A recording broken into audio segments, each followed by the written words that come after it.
들어가겠습니다. 복음이 우리를 흔들게 하소서라고 하는 인사를 함께 해보겠습니다. 복음이 우리를 흔들길 원합니다. 흔들게 하소서. 또 다시 한번 인사하겠습니다. 복음 앞에서 새로워집시다. 복음 앞에서 새로워집시다. 예고되어진 대로 10월 한 달 동안 우리는 복음에 관해서 다시 한번 붙드는 은혜 시간 갖기로 원합니다. 그래서 복음, 나를 흔들다라고 하는 주제를 가지고 4주간 말씀 전할 텐데요. 오늘 우리가 함께 읽은 이 로마서 3장 9절 이하의 말씀을 통해서 복음이 흔드는 첫 자리라고 하는 제목으로 우리가 함께 말씀 전하고 또 은혜 받는 귀한 시간 되어지길 원합니다. 요즘 세상이 참으로 빠르게 변화되어집니다. 그래서 이게 옳은가 싶었는데 좀 지나보면 그게 옳은 게 아니에요. 이게 참되다 싶었는데 또 돌아보면 그게 참된 것이 아니 되어지는 그런 모습을 보게 되어집니다. 근데 이게 심지어 신앙조차 흔드는, 그 신앙이 막 흔들리는 그 시대 속에서 오늘 우리는 살아가게 되어집니다. 근데 여러분, 이런 시대일수록 우리를 다시 붙잡는 건 세상의 안정이 아니고요, 바로 복음의 흔들림입니다. 아니, 복음의 흔들림이 어떻게 나에게 안정을 주고, 그 복음의 흔들림이 어떻게 이 세상이 흔들리고 있는데 복음으로 또 내가 흔들리면 내가 어떻게 설 수 있습니까? 아마 이런 생각할 수 있을 거예요. 근데 여러분, 복음은 우리를 흔듭니다. 여러분, 복음이 나를 흔든다는 것은 무너뜨리는 것이 아니고요, 잠들어 있는 나를 흔들어서 깨우는 것입니다. 잠든 심령을 깨우고 자만한 믿음을 흔들며 잃어버린 그 생명의 감격을 다시 불러일으키는 겁니다. 그래서 복음을 제대로 만난 사람은 흔들리지 않을 수 없다는 거예요. 여러분, 이런 얘기 들어보셨나요? 어떤 사람이 도끼를 잃어버렸어요. 나무꾼인데 도끼를 잃어버렸습니다. 도끼를 잃어버리고 막 찾는데 보니까 옆집 아이가 지나갔는데요, 걸어가는 걸음걸이가 이상하더라는 거예요. 딱 직감이 뭐냐면, 저 녀석이 이 도끼 훔쳐갔구나. 그때부터 이 애가 눈초리도 이상하고 하는 그 행동도 다 이상한 거예요. 근데 며칠 있다가 창고 치우다가 그 도끼를 찾았어요. 그러고 나서 봤더니 어제까지 눈빛도 이상하고 하는 행동도 이상했던 그 아이가 정상적으로 보이더라는 거예요. 제가 그런 게 아니었구나 라고 하는 것을 안 거죠. 여러분, 뭐가 바뀐 겁니까? 현실이 바뀌었나요? 아니요, 현실은 그대로입니다. 하지만 자기 안에 있는 그 시선이 바뀌어버린 거예요. 여러분, 복음이 그렇습니다. 복음은 오늘 우리 주변의 세상을 여러분 먼저 바꾸지 않습니다. 우리 눈을 흔들고 마음을 흔들고, 그래서 내 안에 있는 자만 교만 이걸 흔들어 놓습니다. 그래야 비로소 내가 누구인지, 하나님이 어떤 분이신지 올바로 보게 되는 겁니다. 자, 오늘 본문 로마서 3장은 이 복음이 처음 오늘 우리를 흔드는 자리를 지금 말씀하고 있는 거예요. 사도 바울이 이런 얘기를 해요. 의인은 없나니 하나도 없도다 라고 하는 선언을 합니다. 복음 앞에서 인간의 의는 무너지고 모든 입은 닫히고 오직 하나님의 은혜만이 유일한 소망임을 드러냅니다. 그래서 오늘 본문 말씀을 통해서 복음이 흔드는 첫 자리, 여러분, 그 자리는 죄를 각성하는 자리 아닙니까? 이 죄를 각성하는 자리로 함께 들어가기를 원하는 거예요. 내 안에 숨어있던 자기의, 스스로 괜찮다고 여겼던 그 마음이 흔들리고 그 자리에 복음의 은혜가 다시 뿌리내리는 은혜 역사 있기를 주님의 이름으로 소망해 봅니다. 자, 오늘 본문으로 그럼 들어보겠습니다. 오늘 본문 9절 말씀은 이렇게 선언하고 있습니다. 그러면 어떠하냐? 우리는 나으냐? 결코 아니라. 유대인이나 헬라인이나 다 죄 아래에 있다고 우리가 이미 선언하였느니라 라고 하는 이 말씀으로 오늘 본문은 시작하고 있습니다. 자, 근데 이 9절은 바울의 논증에 어떻게 보면 정점에 있는 거예요. 왜냐하면 로마서 1장을 보게 되어지면, 우리가 읽지는 않았어요. 근데 알고 있는 내용입니다. 1장에는 어떤 내용이냐면 이방인들의 죄를 이야기하고 있어요. 그리고 2장에 들어서서는 유대인들의 죄에 대한 이야기를 합니다. 그리고 오늘 본문 3장에서는 뭐래요? 모두 죄 아래에 있다고 지금 결론을 내리는 겁니다. 자, 그러면 여러분, 이런 거죠. 종교인이나 비종교인이나 뭐 도덕적 사람이나 방탕한 사람이나 모두 하나님 앞에서 동일하게 죄의 권세 아래 놓여 있는 존재라고 말씀하는 거거든요. 자, 9절 말씀, 죄 아래에 있다라고 하는 이 아래라고 하는 것은 단순히 죄를 지었다라고 하는 뜻이 아닙니다. 이 아래라고 하는 이 단어, 헬라 원어로 보면 휘프라고 하는 단어를 쓰고 있는데요, 지배 아래, 통치 아래를 의미하는 겁니다. 즉 인간은 죄의 행위를 넘어서 이 죄의 세력에 붙잡혀 있는 존재라는 거예요. 이런 거예요. 지금 내가 죄를 짓는데 내가 죄를 짓는 것이 아니라 죄가 우리 안에서 왕노릇하고 있는 것을 지금 말씀하고 있는 겁니다. 그래서 사람은 스스로를 구원할 수가 없어요. 그래서 오늘 본문 10절 이하에서 그 사도 바울은 시편과 이 전도서의 말씀을 인용을 하면서 인간의 상태가 어떤지, 내 상태가 어떤지에 대한 설명을 지금 해주고 있는데요, 이렇습니다. 의인은 없나니 하나도 없으며 깨닫는 자도 없고 하나님을 찾는 자도 없고 다 치우쳐 함께 무익하게 되고 선을 행하는 자가 없나니 하나도 없도다라고 하는 이 말씀을 주고 있습니다. 여러분, 이 말씀은 하나님의 진단서입니다. 하나님이 우리 인생을 진단하는데요, 그 진단서에 이렇게 오늘 우리의 상태가 써 있는 거예요. 우리가 보기에는 착해 보이고 선하게 보이는 사람일지라도 하나님의 완전한 의 앞에서는 모두가 죄인인 겁니다. 그래서 가난아이가 태어났어요. 근데 가난아이 태어나서 아무것도 모르는 그 아이가 죄인이라고 성경은 말씀하고 있습니다. 제 동생이 아기 때, 우리는 뭐 사촌들을 하고 같이 자랐거든요. 자기보다 어린 동생들을 갖고 구멍이랑 구멍을 손가락으로 다 파주는 거예요. 콧구멍, 눈구멍, 입구멍, 귓구멍 다 파주는 겁니다. 그러니까는 이게 누가 저희 어머니가 하고 아버지가 야, 넌 사촌들 보면 구멍이랑 구멍은 다 파줘라, 이게 가르쳐 줬을까요? 아니에요. 여러분, 순진하고 순진천만한 아이들이 어떻게 해요? 누가 죄를 가르쳐 주지 않았음에도 불구하고 죄를 짓습니다. 여러분, 성경이 말하는 죄는 그래서 도덕적 잘못이 아닌 거예요. 여러분, 죄의 핵심은 뭐냐면 하나님으로부터 독립이 바로 죄입니다. 아니, 오늘 우리가 나이가 들고 성장하면 어떻게 해야 돼요? 독립해야 돼요. 그리고 여기도 지금 젊은 청년들 몇 명 있는데 다 독립하기를 원하죠. 저희 애만 끝까지 부모님한테 붙들어서 살겠다고 얘기를 하고, 저희 둘째는 결혼해도 엄마 아빠하고 살고 싶어요. 거짓말이거든요. 경제적인 도움을 받고 싶고 뭐 이런 것들이 아마 깔려있지 않겠나 그런 생각이 드는 거예요. 다 독립하고 싶어 합니다. 근데 여러분, 성경에서 말하는 이 하나님으로부터의 독립이 뭐라고요? 그게 죄라고요. 아니, 하나님으로부터 독립하는 게 왜 죄가 되어집니까? 이런 겁니다. 하나님이 오늘 우리의 왕이십니까? 그럼 우리는 독립이 안 됩니다. 왜냐하면 하나님이 나의 왕이라고 하는 것은 하나님이 나를 다스리시는 거예요. 그 다스림 속에 있기 때문에 우리는 독립이 안 되는 겁니다. 근데 인간 스스로가 왕이 되려고 해요. 그러면요, 그게 바로 죄의 시발점입니다. 여러분, 선악과를 따먹은 그 아담처럼 너는 하나님 없어도 살 수 있어, 이 마음이 죄의 뿌리인 거예요. 그래서 사도 바울은 오늘 본문 11절에서 하나님을 찾는 자가 없고 하나님을 찾는 자가 없다는 거예요. 여러분, 이 말은 종교활동을 하지 않는다라고 하는 뜻이 아니고요, 여러분, 하나님을 필요로 하지 않는 그 마음을 말하는 겁니다. 하나님 없이도 살 수 있다고요. 여러분, 교회가 사람이 모이기 시작하고 또 모인 성도들이 믿음 안에서 하나님 앞에 예물을 드려요. 그러면요, 사실 교회가 기도하지 않아도 돼요. 하나님 없어도 이 교회 건물 유지하는 거 가능하고, 뭐 우리 사역자들이나 우리 같이 사역하는 모든 사람들의 사례를 주고 아무 문제가 없어요.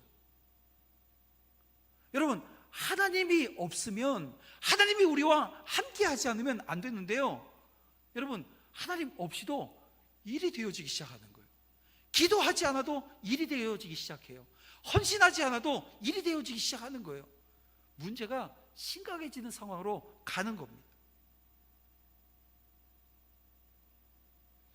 예배드리면서 삶의 중심은 여전히 자기 의와 자기 확신에 묶여 있을 수 있다는 얘기를 드리는 겁니다. 여러분, 오늘 우리의 신앙은 종종 선한 사람 되기에 머무를 때가 있어요. 내가 좀 착해져야 되겠다, 내가 좀 선해져야 되겠다, 여기에 머무를 때가 있다는 것입니다. 그래서 이런 생각을 하는 거죠. 나는 남에게 피해 주지 않는 사람 되어야 되겠다, 내가 열심히 신앙생활하고 있으니까 괜찮지라는 생각을 지금 하게 되어진다는 것입니다. 하지만 복음은 오늘 우리에게 그렇게 말하지 않습니다. 복음은 괜찮은 사람을 더 괜찮은 사람으로 만드는 게 아니고요, 죽은 사람을 살리는 능력입니다. 따라서 복음을 만나기 위해서는 먼저 나는 괜찮다, 나는 괜찮지 않다, 이 둘 중에 하나를 선택해야 되는데 어떤 생각일까요? 나는 괜찮지 않다라고 하는 이 자각, 다시 말하면 죄에 대한 각성이 있어야 되는 거예요. 복음 앞에 각성한다라고 하는 것은 죄에 대한 각성인 겁니다. 자기 의가 무너지고 하나님 앞에 주여 나를 불쌍히 여기소서 하는 이 고백을 하는 순간 복음은 비로소 우리를 흔듭니다. 어느 여름날 한 남자가 강을 건너기 위해서 수영을 해요. 허우적거리다가 물에 빠집니다. 그래서 강가에 있었던 친구가 이 구명조끼를 던져줘요. 그랬더니 이 친구가 하는 얘기가, 야, 내가 수영을 할 줄 알아, 걱정하지 마, 나 수영해서 혼자 충분히 건널 수 있어. 그러다가 급류에 휩쓸려서 강으로 떠내려가 버리고 맙니다. 어떻게 됐을까요? 살 수 있었지만 자신이 죽어가고 있다는 사실, 누가 봐도 다 보이는데요, 본인은 인정하지 않는 거예요. 복음도 마찬가지입니다. 하나님은 우리에게 구원해 줄 그 십자가가 구명조끼로 우리에게 주어져 있는 거예요. 그게 우리에게 던져졌습니다. 하지만 자신이 빠져 있다라고 하는 사실을 알지 못하게 되어지면 절대 그 십자가, 그 구명조끼에 붙들지 않습니다. 그래서 복음은 먼저 우리에게 너는 지금 물에 빠져 있어, 너 지금 그러다가 급류에 휩쓸려가, 이 진실을 알게 하는 것이 바로 복음인 것. 그 깨달음이 이 복음이 나를 흔드는 첫 자리라고 하는 것입니다. 사랑하는 성도 여러분, 복음 먼저 우리를 무너뜨립니다. 자신의 의로 설 수 있다라고 하는 생각했던 그 자리에서 하나님은 하나님의 의 앞에 무릎 꿇게 하는 거죠. 하지만 바로 그 무너짐의 자리에서 복음은 새로운 생명의 문을 엽니다. 그래서 오늘 우리의 신앙이 괜찮은 신앙에 머물면 안 되는 거예요. 여러분, 죄의 깊이를 직시함으로써 은혜의 깊이로 들어가는 여러분 믿음 되어지기를 구하는 겁니다. 그것을 바라는 여러분 되시기를 주님의 이름으로 축복합니다. 복음은 내가 얼마나 큰 죄인인가 라고 하는 것을 깨닫게 되어질 때, 동시에 하나님이 얼마나 은혜로우신가 라고 하는 것을 여러분 알게 되어지고 보여지는 겁니다. 그래서 오늘 그 복음 앞에 여러분 흔들리시길 바랍니다. 여러분, 복음이 여러분을 흔들 때 그냥 흔들리시길 바랍니다. 그 흔들림이 여러분 바로 새 생명의 시작점임을 여러분 믿고 그 자리에 함께 설 수 있길 원합니다. 자, 사도 바울은 인간이 얼마나 죄의 권세 아래 있는지 아주 구체적으로 설명하고 있어요. 13절부터 18절까지 마치 한 장의 어두운 초성화처럼 하나님 없는 인생의 내면을 낱낱이 드러내고 있는데요, 우리 함께 읽어보겠습니다. 다 같이 봅니다. 시작. 그들의 목구멍은 열린 무덤이요 그 혀로는 속임을 일삼으며 그 입술로는 독사의 독이 있고 그 입에는 저주와 악독이 가득하고 그 발은 피 흘리는데 빠른지라. 하멸과 고생이 그 길에 있어 평강의 길을 알지 못하였고 그들의 눈 앞에 하나님을 두려워함이 없느니라 함과 같으니라. 여러분, 이 13절부터 18절까지 이 말씀은 단순히 도덕적으로 타락한 몇몇 사람을 묘사하고 있는 것이 아닙니다. 하나님 없는 인간의 보편적인 실체를 지금 13절부터 18절까지 말씀해주고 있는 거예요. 뭐래요? 입술이 부패하고 혀는 거짓을 내뱉으며 마음은 교만으로 가득한 것, 그렇습니다. 지금 바울은 이 모든 증거를 통해서 말하고자 하는 게 있어요. 뭘까요? 율법을 지켜서 의롭게 되는 길은 있다 없다? 없다는 거예요. 율법을 지켜서 의롭게 되어지는 길은 없다. 이걸 지금 사도 바울이 말하고자 하는 겁니다. 여러분, 오해하시면 안 됩니다. 여러분, 율법은 악한 게 아닙니다. 율법은 하나님의 거룩의 기준이에요. 그래서 그분의 뜻이 드러나는 거울이 바로 이 율법입니다. 그러나 그 거울은 우리를 깨끗하게 하는 도구는 아닌 겁니다. 거울은 단지 더러움을 드러낼 뿐 더 더러움을 씻어내지는 못하는 겁니다. 그래서 바울은 오늘 본문 20절에서 이렇게 말씀하고 있습니다. 그러므로 율법의 행위로 그의 앞에 의롭다 하심을 얻을 육체가 없나니 율법으로는 죄를 깨달음이니라 라고 말입니다. 그렇습니다. 이 율법은 진단서입니다. 우리 안에 죄를 드러내고 인간의 무능을 폭로합니다. 그런데 이 죄를 고치는 힘은 어디 있을까요? 복음에 있는 거예요. 다시 말하면 예수 그리스도 십자가 은혜 안에 있습니다. 율법이 우리를 절망하게 할 때 여러분, 복음은 우리를 소망으로 새롭게 합니다.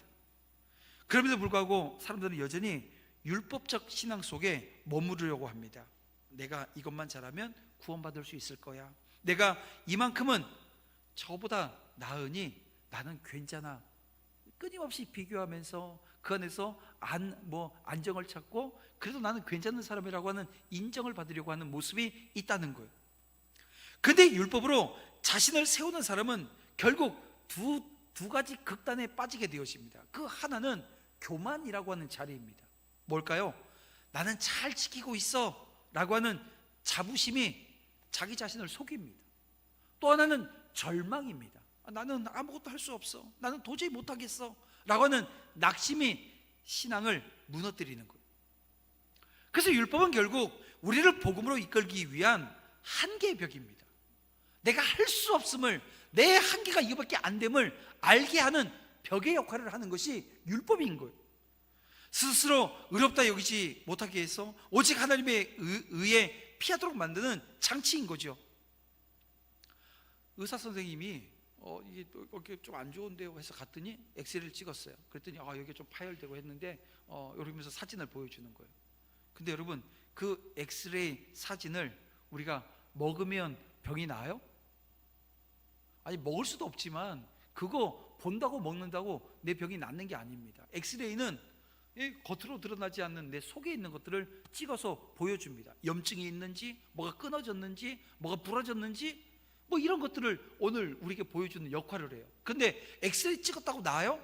낫지 않아요. 그건 약이 아닙니다. 엑스레이는 진단 도구이지 치료약이 되어지지 못합니다. 율법이 그런 거예요. 율법은 오늘 우리 안에 있는 이 죄를 비추어서 보여줘요. 하지만 그 죄를 해결할 수 있는 능력은 없습니다.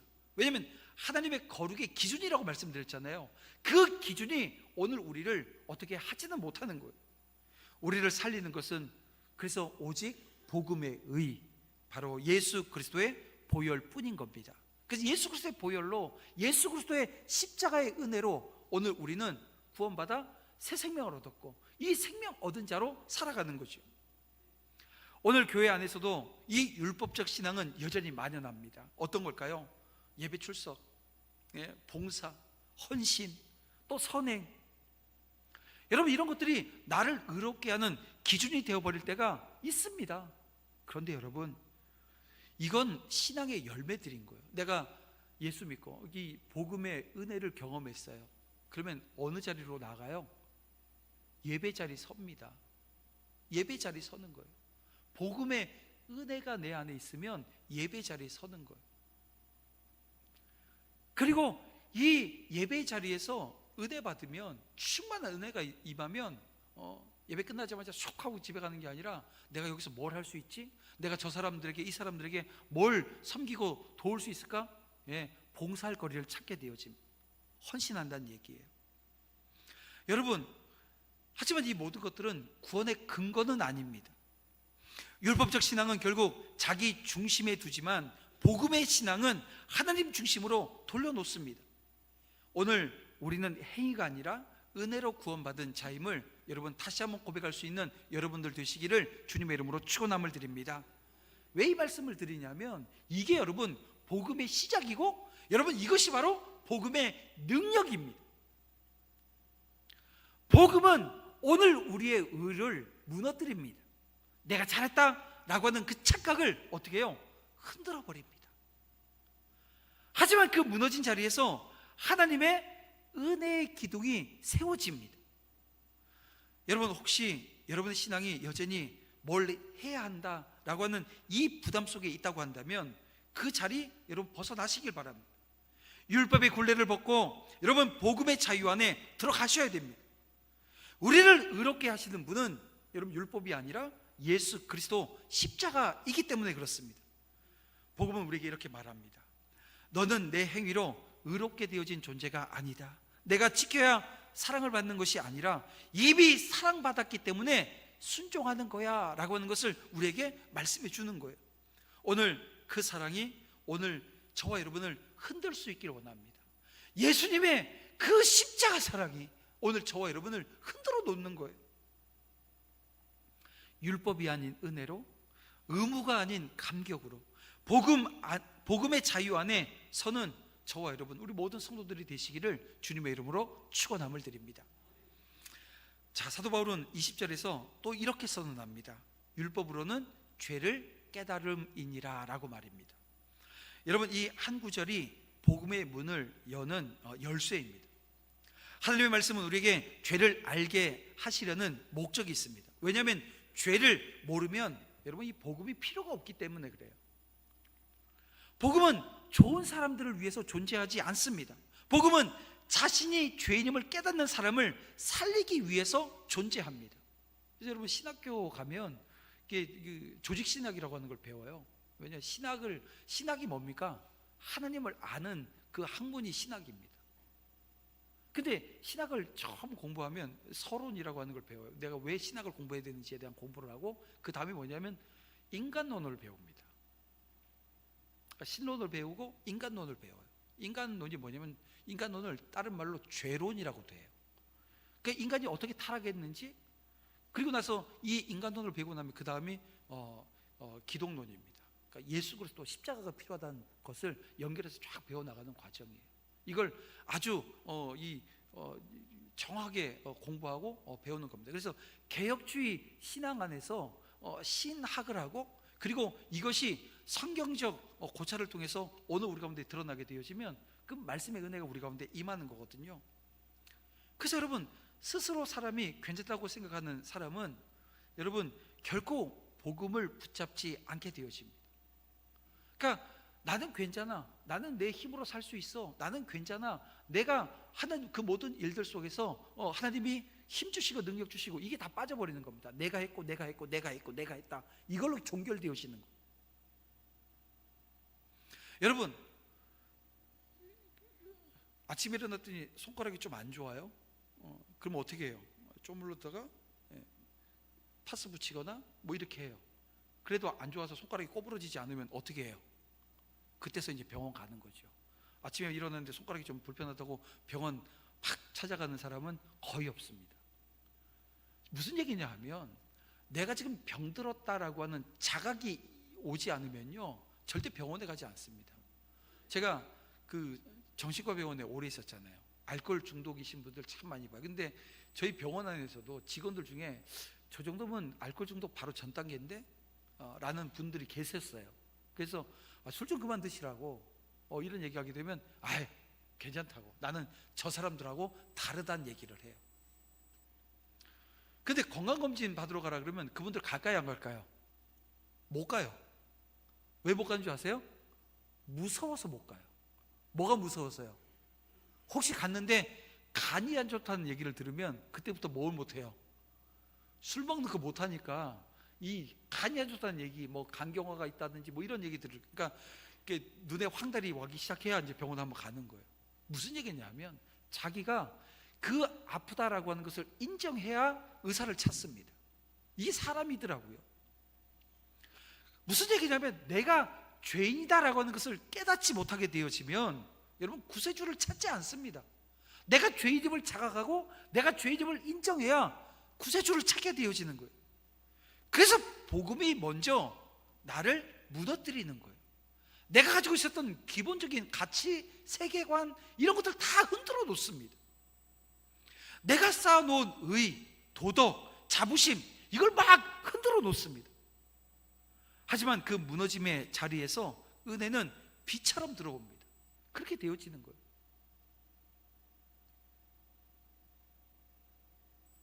죄의 어둠이 깊을수록 은혜의 빛은 더 선명해집니다.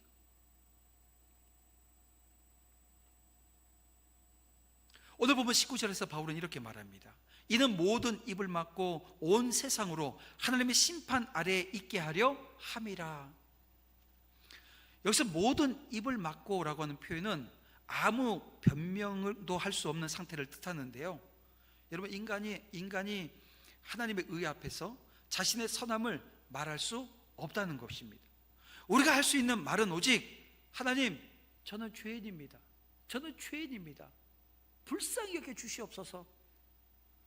여러분, 하나님 나는 죄인입니다 라고 하는 것이 여러분 오늘 우리의 복음의 출발점입니다. 그래서 이 시간 예배하는 저와 여러분 중에 하나님 저는 죄인입니다 이 고백하지 않고 이 자리에 서 있는 사람 있으세요? 없을 겁니다. 다 오늘 우리는 하나님 저는 죄인입니다 라고 하는 이 고백으로부터 이 복음 안에서 출발했던 사람들이. 여러분, 죄를 깨닫는 것은 자기 비하가 아닙니다. 하나님 나는 죄인입니다, 이게 자기 비하가 아니란 얘기예요. 오히려 하나님 앞에서 정직해지는 순간입니다. 하나님은 완벽한 사람을 찾지 않으세요. 여러분 오해하시면 안 됩니다. 자기 죄를 인정하고 은혜를 구하는 깨진 심령을 우리 하나님은 찾으시는 거예요. 어느 농부가 두 개의 항아리를 늘치고 물을 길러요. 근데 한쪽 항아리가 깨져 있어요. 금이 살짝 갔어요. 그래서 두 항아리도 물을 담고 지구선 옮기면 이쪽에서는 조금씩 물이 졸졸졸 새는 거예요. 그래서 그 항아리 물 담아 갖고 와서 그 큰 항아리에다가 물을 비울 때 보면 이쪽은 하나도 안 샜으니까 그대로 나오는데 여기는 금이 갖고 졸졸졸 샌 거예요. 그러니까 물이 줄어들어 있는 거죠. 이 항아리가 늘 미안한 거예요. 죄송한 거예요. 자기가 깨져 있어서 물을 온전히 다 옮기지 못하니까 미안한 겁니다. 그래서 주인한테 이런 얘기를 해요. 저는 물을 날마다 흘려요. 주인님께 쓸모가 없어요. 이런 얘기를 합니다. 그랬더니 이 주인이 하는 얘기가 뭐냐 하면, 그 금이 간 자리에 물이 흘러서 너 한번 봐라. 내가 물 길러 오는 그 길가에 이쪽에는 꽃이 하나도 안 폈지만 그 물이 흘러서 그 깨진 독에서 나온 물로 인해서 그 길가에 꽃이 펴있지 않니? 라고 하는 얘기를 하더라는 거예요. 여러분, 오늘 저와 여러분의 인생도 마찬가지입니다. 죄의 금이 간 자리, 흠이 있는 자리에 뭐가 생기는 거예요? 은혜의 꽃이 피는 줄 여러분 믿습니다. 여러분, 자신의 죄를 인정하는 사람만이 복음을 붙잡는 거예요. 내가 지금 깨어졌다고, 내가 지금 금이 갔다고 이걸 인정하는 사람만이 은혜의 꽃을 피울 수 있는 거예요. 나는 흘러내리는 존재입니다. 그러나 주님의 은혜로 꽃을 피웁니다. 여러분, 이것이 복음의 능력인 줄 믿습니다. 사랑하는 성도 여러분, 죄를 깨닫는 것은 부끄러운 일이 아닙니다. 그것은 복음이 역사하는 시작인 거예요. 증거인 겁니다. 죄를 인정하는 사람은 이미 하나님께로 돌아서고 있습니다. 우리가 회개를 두려워할 필요는 없는 거예요. 왜냐하면 회개가 형벌의 문이 아니라 여러분 회개의 문입니다. 그래서 하나님은 죄를 고백하는 자를 정죄하지 않으시고 오히려 십자가의 은혜로 감싸주십니다. 그래서 복음은 이렇게 속삭입니다. 너는 내 죄보다 더 크신 하나님의 은혜 안에 있다. 너는 네 큰 죄보다 더 큰 은혜 안에 있다 라고 하는 것을 속삭여 주는 거예요. 사랑하는 성도 여러분, 복음은 그래서 듣는 것으로 끝나지 않습니다. 여러분이 그 복음을 전하는 그 자리, 그리고 여러분이 이 복음 안에서 이거 복음을 전하는 자리 먼저 갈 필요가 없는 거예요. 내가 복음에 흠뻑 적시게 되어지면, 그 복음으로 말미암아 은혜 가운데 머물게 되어지면 오늘 우리에게 놀라운 변화가 일어납니다. 복음이 우리를 흔드는 거예요. 죄의 잠에서 깨우고 자기 의로 무너진 자리에서 일으키며 율법이 닫아버린 문 앞에서 은혜의 문을 열게 되어지는 겁니다. 그래서 오늘 말씀 앞에 오늘 저와 여러분은 고백합니다.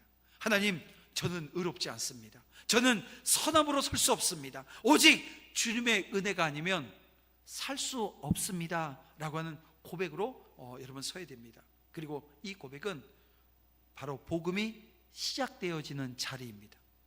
하나님은 무너진 사람을 다시 세우고 깨진 그릇 같은 인생 위에 은혜의 꽃을 피우십니다. 그러므로 오늘 복음이 흔드는 그 첫 자리에 설 수 있기를 원합니다. 스스로 괜찮다고 여긴 마음이 무너지고 은혜 없이는 설 수 없다라고 하는 회개의 눈물이 여러분 그 회복의 씨앗 되게 하시길 바랍니다. 이제 우리 안에 다시 복음의 감격으로 일어서야 합니다. 여러분, 복음은 그래서 교리가 아닙니다. 생명입니다. 복음은 지식이 아니라 능력입니다. 그 복음이 다시 저와 여러분의 심령을 흔들고 여러분 우리 교회를 흔들고 죽어가는 영혼을 살리는 새 생명의 불씨가 되게 하시길 바랍니다.